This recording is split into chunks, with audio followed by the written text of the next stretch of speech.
The Netflix adaptation of Avatar The Last Airbender was something the fans were split on. Some were excited, others did not want to be reminded after the disaster of the last live-action attempt. Personally, I really wanted to see Avatar reanimated with modern-day technology and not tamper with an already solid project. To be fair, the Netflix show was serviceable. Not bad, I have my gripes, and I'll probably make another video about those, but the creators were going for something darker, edgier, more Game of Thrones-like, and that's not a bad direction.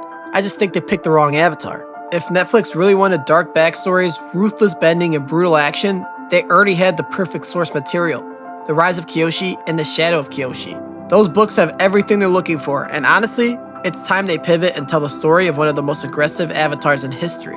In The Rise of Kyoshi, we follow Kyoshi before anyone knew she was the Avatar. In fact, the world believed the Avatar was somebody else, Avatar Yoon from Makapu Village, while Kyoshi worked quietly as a servant and bodyguard in the Avatar's manor.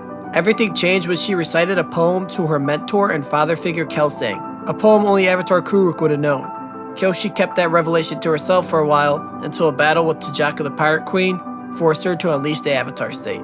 After that, Genzu, the Earth Kingdom sage, took Kyoshi and Yoon to meet Father Glowworm, a powerful spirit. In exchange for revealing the truth about who the Avatar was, Father Glowworm demanded a price: Yoon's life. Kyoshi battled against Genzu in a fit of rage when Kelsang showed up and began to fight in her stead. Kyoshi escaped, but Genzu took the life of his dear friend and Kyoshi's father figure. Heartbroken and furious, Kyoshi set out into the world with a band of Dao Fei criminals, beginning a journey fueled by grief, growth, and her burning desire for revenge. This story has everything Netflix was looking for in a darker, more adult version of Avatar The Last Airbender. It's filled with complex, flawed characters like Kelsang, an air nomad who, despite his peaceful roots, committed some truly dark acts. They called him the Living Typhoon because when a Fifth Nation pirate fleet threatened the Earth Kingdom, he unleashed a massive storm with 30-foot waves, killing countless people caught in the chaos. It's also packed with emotional moments, one of the most powerful when Kyoshi and Lek, a member of the criminal group, finally begin to get along, and she sees him as a friend instead of the child that her parents replaced her with. He's tragically murdered by Genzu so he can try and regain control of Kyoshi.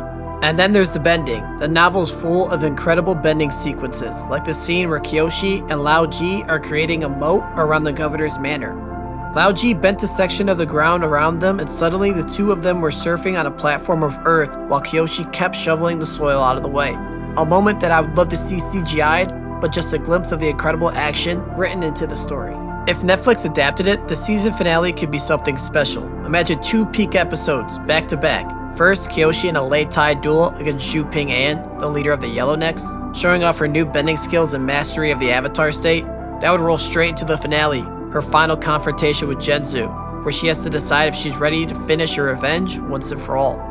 If Netflix didn't have a moneymaker after that season, I'm not sure what would constitute as a great show. And the best part is, they could double down because the Shadow of Kyoshi keeps you on the edge of your seat as well. The murderous rampage by the sages and Avatar friends are turned down. I guess in sheer numbers, but maybe not in intent.